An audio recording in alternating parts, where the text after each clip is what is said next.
வாழ்க வையகம், வாழ்க வையகம், வாழ்க வளத்துடன் உலகெங்கும் இருக்கும் நம்ம குடும்பத்தினருக்கு டாக்டர் டிவைன் தினேஷின் அன்பான வணக்கங்கள்.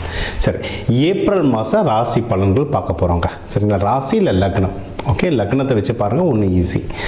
இப்போ லக்னம்னா உங்கள் கட்டத்தில் லா எங்கே போட்டிருக்குன்னு பாருங்கள், அதுதான் லக்னம். அது ஒன்றும் பர்ஃபெக்டாக வேலை செய்யும். அதை வச்சு பார்க்கும்போது ஒன்றும் பர்ஃபெக்டாக வேலை செய்யும். சரி, இந்த ஏப்ரல் மாதம் என்னென்ன சிறப்பு?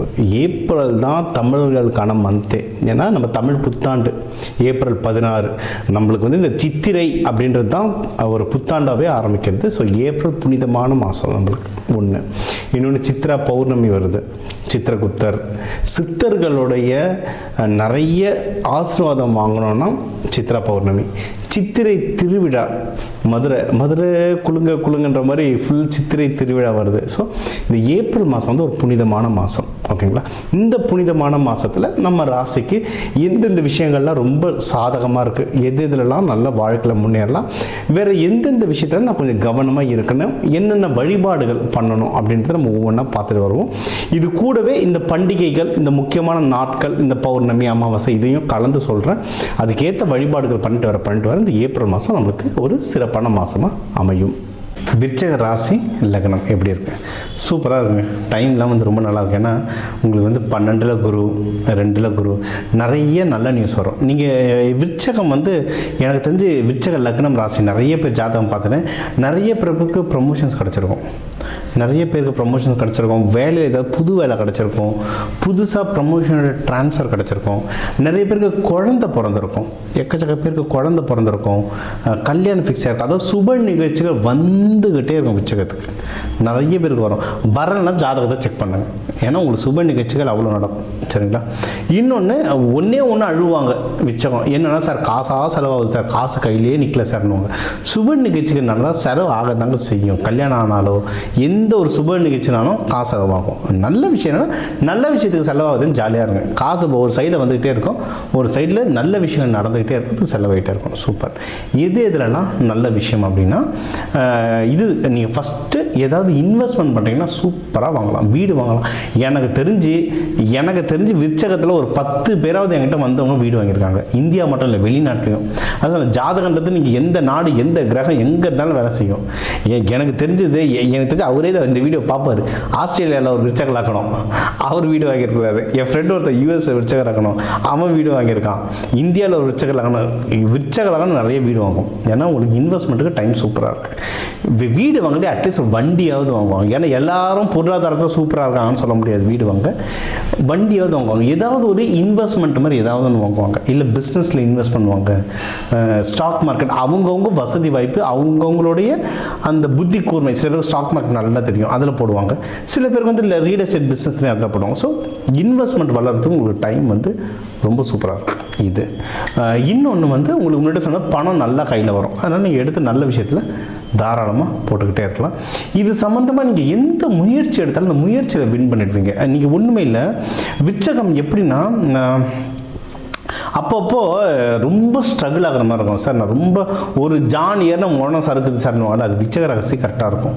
ஆனால் இப்போ நீங்கள் பாருங்கள், கடைசி ஒரு 3 மாதமே பாருங்களேன், நீங்கள் ஏதாவது ஒன்று தேடி போனீங்கன்னா யாராவது வந்து ஹெல்ப் பண்ணுவாங்க. நீங்கள் பாருங்கள், கடைசி ஒரு 3 மாதமாக பாருங்கள். இல்லை இந்த ஜூனுக்கு அப்புறம்லாம் இன்னும் சூப்பராக நடக்கும். இந்த ஏப்ரல் மாதமும் நல்லாயிருக்கும். நீங்கள் ஏதோ ஒரு விஷயம் தேடிக்கிட்டே இருப்பீங்க, அதை நோக்கி அது சப்போர்ட்டுக்கு யாராவது ஒரு அட்வைஸ் வந்து கொடுத்துக்கிட்டே இருப்பாங்க. அந்த மாதிரி நீங்கள் எடுக்கிற முயற்சிகளில் உங்களுக்கு சப்போர்ட் வந்து ஏதோ ஒரு விதத்தில் வந்துக்கிட்டே இருக்குங்க. தேடுங்க. ஜூனுக்கு அப்புறம் நல்லா வரும். இந்த ஏப்ரல் மாதத்துலேயும் உங்களுக்கு வந்து ரொம்ப நல்லா வரும். அதை தேடுங்க, முயற்சி. படிக்கிற குழந்தைங்களும் நல்லா படிப்பாங்க. ஏன்னா இது எக்ஸாம் டைமில் படிக்கிற குழந்தைங்க, எக்ஸாம் எழுதுகிற குழந்தைங்க வந்து நல்லா இருப்பாங்க. புதன் எப்படி நல்லா ஆக்டிவேட் பண்ணணும்னு பாருங்கள். ஏன்னா அதுக்கு நம்ம நிறைய சொல்லி தந்துட்டுருக்கோம், புதன் எப்படி ஆக்டிவேட் பண்ணுறதுன்ட்டு. உங்களுக்கு வந்து அது நல்லா ஒர்க் ஆகும். இது ஒன்று. அடுத்து வந்து உங்களுக்கு வந்து திருமணத்துக்கு நீங்கள் யாருன்னா பார்க்குறீங்கன்னா டைம் ரொம்ப நல்லாயிருக்கு. தாராளமாக திருமணத்துக்கு நம்ம பார்க்கலாம். இன்னொன்று யாரா லவ்வை வந்து திருமணமாக மாற்றணுன்னா தாராளமாக மாற்றலாம். அதுவும் சூப்பராக ஒர்க் ஆகும். என்னென்னா லவ் பண்ணுறவங்களுக்குள்ளே கொஞ்சம் ஈகோ லைட்டாக டிக்கராக இருக்கும். அதை விருச்சகம்லாம் கேட்கவே தேவையில்லை, கம்முன்னு இருப்பாங்க. ஒரு வார்த்தை சொன்னாலும் தேல் கொட்ட மாதிரி டங்குன்னு இறங்கும். அதில் தான் பிரச்சனை ஸ்டார்ட் ஆகும். அதிகமான பிரேக்கப்லாம் விருச்சகத்துக்கு நடக்கும். என்னென்னா வாய் தான். வாய் தான் ரொம்ப எமோஷ்னல், டக்குன்னு சுருக்குன்னு கேட்டுருவாங்க, அதில் நடக்கும். ஸோ டப்பர்ஸ்குள்ளே ஈகோ வரும். ஈகோ வருது தெரிஞ்சால் கொஞ்சம் பேச்சை குறைச்சிக்கோங்க, அதுவே பாதி பிரச்சனையே கம்மியாகிடும். இல்லை கொஞ்சம் சைலண்ட் ஆகுங்க, கம்மியாகிடும். ஆனால் இவங்க தான் முடிவாயிடுச்சு கல்யாணம் பண்ண போகிறாங்க, கல்யாண ப்ரொசீஜரை ஸ்டார்ட் பண்ணுறாங்க. திருமணத்துக்கு டைம் வந்து ரொம்ப நல்லாயிருக்கு. ஓகேங்களா? இன்னொன்று, நீங்கள் ஏதாவது குருமார்கள்லாம் பிடிக்கணுன்னா உங்களுக்கு வந்து ஹெல்ப்பை யாரை கேட்குறதுனே தெரியலை அப்படின்னா குருமார்கள் இல்லை வயசில் பெரியவங்க மென்டர்ஸ் பிடிங்க. மென்டர்ஸ் அதுவும் உங்களுக்கு வந்து சில பேருக்கு இல்லை பெரும்பாலும் லேடிஸில் யாராவது மென்டர்ஸாக வருவாங்க, பெரியவங்க யாராவது ஒரு அம்மா ஸ்தானத்தில் யாராவது வந்து மென்டர்ஸாக வருவாங்க. இல்லை உங்களுக்கு எதனா கல்யாணம் எடுத்து நடத்தணும், ஏதோ ஒரு பிரச்சனைக்கு எடுத்து நடத்தணும்னா அம்மா ஸ்தானத்தில் இருக்கவங்க யார்கிட்ட கேட்டு பாருங்கள். உங்கள் ஆஃபீஸில் கூட சீனியரில் ரொம்ப சீனியரில் இருக்கவங்களை கேட்டு பாருங்கள், அவங்க உங்களுக்கு ஹெல்ப் பண்ண வாய்ப்பு இருக்குது. சும்மா இதை ட்ரை பண்ணி பாருங்கள், அது வந்து சூப்பராக ஒர்க் ஆகும். இது ஒன்று. இன்னொன்று, இந்த சுப நிகழ்ச்சிகளுக்கெல்லாம் உங்களுக்கு எதாவது கடன் எடுக்கணும், வாங்கி புரட்டி போடணும் சார், கல்யாண செலவு பெருசாக இருக்குது சார்னா அந்த பொருள் உதவி உங்களுக்கு ஹெல்ப் பண்ணுது. ஏன்னா எல்லாம் ஒரு ஃப்ரெண்டுக்கு இப்போ ரீசெண்டாக லவ் மேரேஜ் ஆச்சு, ஒரு பெரிய இஷ்யூக்கு அப்புறம் தான் ஆச்சு.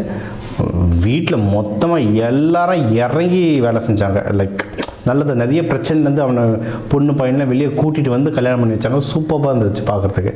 விருச்சகம் அவங்க. ஸோ உங்களுக்கு வந்து இந்த பொருள் உதவி, மக்கள் இறங்கி உங்களுக்கு ஹெல்ப் பண்ணுறதும் உங்களுக்கு ஜாஸ்தியாகவே இருக்குது, நிறைய வாய்ப்புகள் இருக்குது. இதுவும் நீங்கள் பண்ணலாம். இதில் வந்து நீங்கள் உஷாராக இருக்கணும் அப்படின்னா இதில் வந்து அதை நம்ம சொன்ன மாதிரி இந்த ஈகோ, மனக்குழப்பங்கள் இல்லாமல் இருக்கணும். முடிஞ்ச அளவுக்கு நல்ல தியானம் பண்ணுங்கள். விருச்சகம் நல்லா தியானம் பண்ணுவாங்க. இது செவ்வாய் வீடு, ஆனால் நீர் வீடு, பெண் வீடு. இவங்க வந்து தியானம் சூப்பராக பண்ணுவாங்க. நல்லா மெடிடேஷன் பண்ண மனசு வந்து ஒருநிலைப்படுத்தும், ஸ்ட்ராங் ஆகும். ஸோ உங்களுக்கு உடம்பு மனசும் சாந்தமாகிடுச்சாங்க, வீட்டில் வந்து சந்தோஷம் வந்துடும். இது ஒன்று. அடுத்து யாருன்னா பிஸ்னஸ் பண்ணுறீங்கன்னா பிஸ்னஸை வந்து ரொம்ப ஜாகிரதையாக பண்ணுங்கள். ஏன்னா ஏகப்பட்ட குழப்பங்கள் வரும். விருச்சகத்தில் நிறைய பேர் பிஸ்னஸ் பண்ணுவாங்க, அதுவும் செக்யூரிட்டி சம்மந்தமான நிறைய பண்ணுவாங்க. செக்யூரிட்டி சம்மந்தமான பிஸ்னஸ், எலக்ட்ரானிக்ஸ் சம்மந்தமான பிஸ்னஸ்லாம் பண்ணுவாங்க. அதில் பிஸ்னஸில் குழப்பம் வரும். ஸோ எதனா பாலிடிக்ஸ் வந்தாலோ இல்லை ஏதாவது யாராவது தப்பு பண்ணுறாங்கன்னா ஒரு ப்ரூஃபை கலெக்ஷன் பண்ணி பேசுங்க. ஏதோ கோவத்தில் சட்டுன்னு பேசணும் நம்ம வார்த்தையை விட்டுட்டோம்னா பின்வாங்க ரொம்ப கஷ்டமாயிடும். ப்ரூஃப் கலெக்ட் பண்ணிட்டு பொதுமையாக நிதானமாக பண்ணுங்கள். பிஸ்னஸில் நஷ்டம் ஏதாவது வரம்பு இருந்தால் டக்குன்னு அதுலேருந்து பணத்தை எடுத்து பர்சனல் இன்வெஸ்ட்மெண்ட்டில் போடுங்க. இன்வெஸ்ட்மெண்ட் வீடு நல்லாயிருக்கு. பெரிய பெரிய பணக்காரங்களாம் இப்படி தாங்க விளையாடுவாங்க. அதாவது பர்சனல் லைஃப் நல்லா போகும்போது பிஸ்னஸ் ஆடிவாங்க, பிஸ்னஸ் நல்லா போகும்போது பர்சனல் நல்லா அடிவாங்க. அப்போது எந்த டைமில் எது நல்லா இருக்கோ அதில் மாற்றி காசு போடுவாங்க. இப்போ உங்கள் பர்சனல் வாழ்க்கை சூப்பராக இருக்குது, பிஸ்னஸ் வந்து லைட்டாக தடுமாறுது. அப்போ அந்த காசெல்லாம் எடுத்து பர்சனல் இன்வெஸ்ட்மெண்ட், வீடு வாங்குறது, வீட்டுக்கு எதனா நகை வாங்கி கொடுக்குறது, அந்த மாதிரி பண்ண ஆரம்பிச்சிங்கன்னா சேஃப் ஆகிட்டே வரும். ஓகேங்களா? மற்றபடி குட் நியூஸஸ்ன்னு சொல்லிட்டு நிறைய குட் நியூஸ் வரும். நம்ம சொன்னது ப்ரமோஷனாக இருக்கட்டும், வீட்டில் சந்தோஷமான செய்திகளாக இருக்கட்டும், இதெல்லாம் வந்து எக்கச்சக்கமாக உங்களுக்கு இது வரும். உடல்நிலை ரொம்ப பத்திரமாக பார்த்துக்கோங்க. சாப்பாடில் வந்து ரொம்ப முக்கியமாக இருங்க. அது சூடு, டென்ஷன் ரொம்ப ஜாஸ்தியாகும். இந்த மாதம் வந்து உடம்புல சூடு அதிகமாகும், டென்ஷன் அதிகமாகும். அப்போது அதுக்கேற்ற மாதிரி உணவுகள்லாம் சாப்பிடுங்க. அதிகமாக மோர், தயிர், குளிர்ச்சியான வெள்ளரிக்காய், தர்பீஸ், இந்த மாதிரி குளிர்ச்சியான பொருட்கள் சாப்பிட்டு உடம்பை வந்து ஒரு கூலாக மெயின்டைன் பண்ணுறது பெஸ்ட்டு. ஏன்னா இது வந்து சூட்டு உடம்பு, டக்குன்னு சூடு எகிரிடும். நார்மலாக கூலாக வச்சு உடம்பு கூலாக மனசு கூலாக நீங்கள் பண்ணுற எல்லா விஷயங்களும் நீங்கள் வந்து நிதானமாக பண்ணுவீங்க. இது சூப்பராக இருக்கும். இதுக்கு வந்து நீங்கள் தெய்வ வழிபாடு அப்படின்னு நீங்கள் பார்த்தீங்கன்னா முருகர், வள்ளி தெய்வானை, துர்கை, காளி வழிபாடு பண்ணுறவங்க தான் காளி வழிபாடும் தாராளமாக பண்ணலாம். யோக நரசிம்மர், இவங்களெல்லாம் வந்து செவ்வாய் ஹோரையில் நெய் தீபம் போட்டு வழிபாடு பண்ணுறது நல்லது. கோவில்களில் விளக்கு ஏற்றுறதுக்கு நல்லெண்ணெய் வாங்கி கொடுங்க. இதெல்லாம் செய்ய இந்த ஏப்ரல் மாதம் உங்களுக்கு ஒரு அற்புதமான மாதமாக அமையும். இப்போ உங்கள் ராசிக்கு வந்து எல்லா முக்கியமான விஷயங்கள் பார்த்தோம். ஓவராலாக எப்படி இருக்கும், கல்யாணம் யாருக்கு, வேலை, மகப்பேறு, கடன், கொடுக்கறது வாங்குறது, தொழில் யாருக்கு அமையும், ஆஃபீஸில் ப்ரமோஷனுக்கு அமையும், வெளிநாடு போகிறது, உடல் உபாதைகளில் எப்படி சரி பண்ணுறது, என்னென்ன வழிபாடுகள், எந்தெந்த தெய்வங்கள் எந்தெந்த நாளில் வழிபாடு பண்ணுறது, இது எல்லாமே நம்ம வந்து முக்கியமாக ஒரு ஓவராலாக எல்லாத்தையும் நம்ம பார்த்தோம். சூப்பர். இப்போ அதான் 12 ராசி, ஒரு 12 கோடி தமிழர்கள் இருக்கும். ஒரு ராசி ஒரு கோடி பேருக்கு பொதுவாக சொல்லியிருக்கோம், பொது பலனாக சொல்லியிருக்கோம். இதுவே ஒர்க் ஆகும். ஒன்றும் ஸ்பெசிஃபிக்காக இல்லை, எனக்கு இது பத்தலை, எனக்கு ஒன்றும் கிளாரிட்டி வேணும், இல்லை நீங்கள் சொல்கிறது சிலது எனக்கு நடக்கலை அப்படின்னா நீங்கள் வந்து உங்கள் ஜாதகத்தை வச்சு தான் பார்க்கணும். சரிங்களா? ஒன்று உங்கள் ஏன்னா தனிப்பட்ட ஜாதகத்தை வச்சு கிரக நிலைகள் மாறும்ல, அப்போது அதை வச்சு தனிப்பட்ட ஜாதகம் வச்சு பார்க்கணும். இது ஒன்று. இன்னொன்றுங்க, ஜாதகம்ன்றது ப்ரெடிக்ஷன். இது நடக்கும், இதெல்லாம் நடக்க வாய்ப்புகள் இருக்குன்ற ஒரு கால்குலேஷன், இதுதான். ஓகேவா?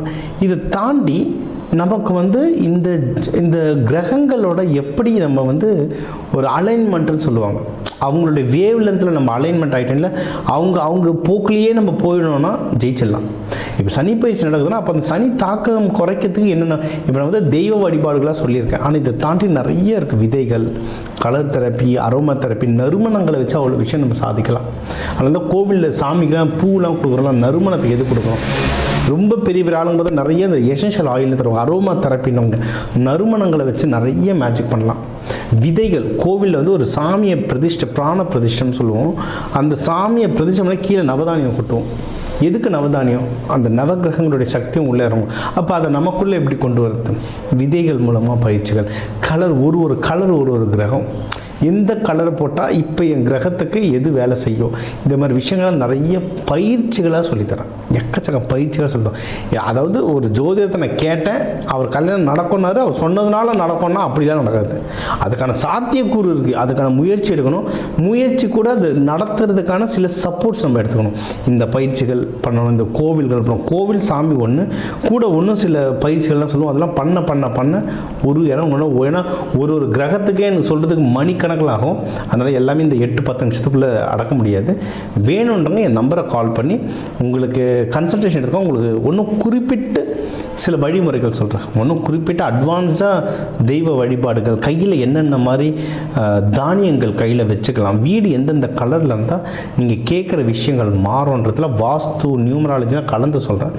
இதெல்லாம் நீங்கள் செஞ்சுட்டு வர இந்த ஜோதிடம் இது வந்து இந்த ஆன்மீகத்துக்குரிய கொஞ்சம் அறிவியலையும் கலந்துட்டு வர உங்கள் முயற்சிகள் சேர நீங்கள் கேட்குற எல்லா விஷயமும் எல்லாமே இந்த ஏப்ரல் புத்தாண்டில் அந்த சிவபெருமான பார்வதியை நடத்தி வைக்க டாக்டர் டிவைன் தினேஷன் அன்பான வணக்கங்கள். வாழ்க வளத்துடன்.